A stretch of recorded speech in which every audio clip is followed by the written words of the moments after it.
Proverbes, chapitre 1.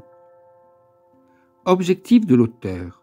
Proverbe de Salomon, fils de David, roi d'Israël, pour connaître la sagesse et l'instruction, pour comprendre les paroles de l'intelligence, pour recevoir des leçons de bon sens, de justice, d'équité et de droiture, pour donner du discernement à ceux qui manquent d'expérience, de la connaissance et de la réflexion aux jeunes. Que le sage écoute, et il augmentera son savoir.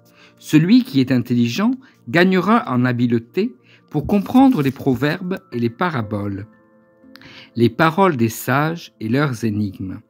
La connaissance commence par la crainte de l'Éternel. Il faut être fou pour mépriser la sagesse et l'instruction.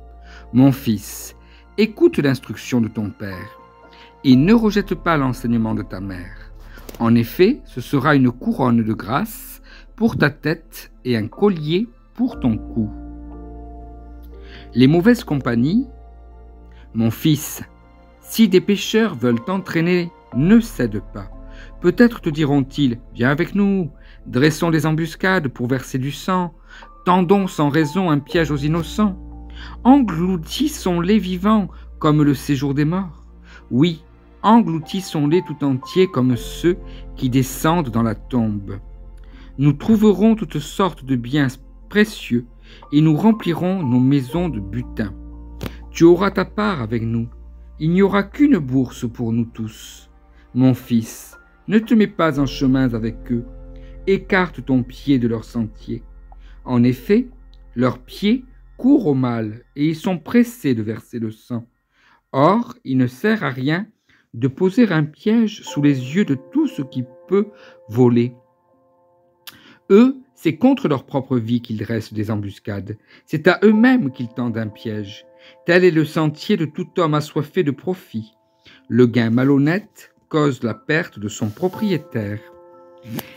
La sagesse appelle. La sagesse crie dans les rues. Elle parle tout haut sur les places. Elle appelle à l'entrée des endroits bruyants. Aux portes, dans la ville, elle fait entendre ses paroles. Jusqu'à quand, vous qui manquez d'expérience, aimerez-vous la naïveté? Jusqu'à quand les moqueurs trouveront-ils leur plaisir dans la moquerie?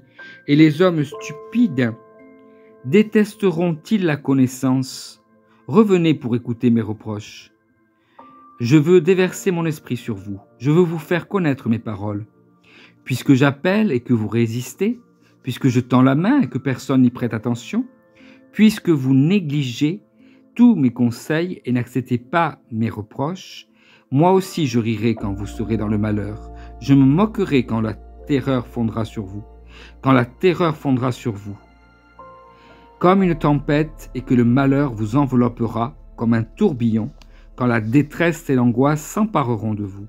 Alors ils m'appelleront et je ne répondrai pas. Ils me chercheront et ils ne me trouveront pas. Parce qu'ils ont détesté la connaissance et n'ont pas choisi la crainte de l'Éternel, parce qu'ils n'ont pas accepté mes conseils et ont méprisé tous mes reproches. Ils se nourriront du fruit de leur conduite, et ils se rassasieront de leurs propres conseils. En effet, l'égarement de ceux qui manquent d'expérience les tue, et l'insouciance des hommes stupides provoque leur perte.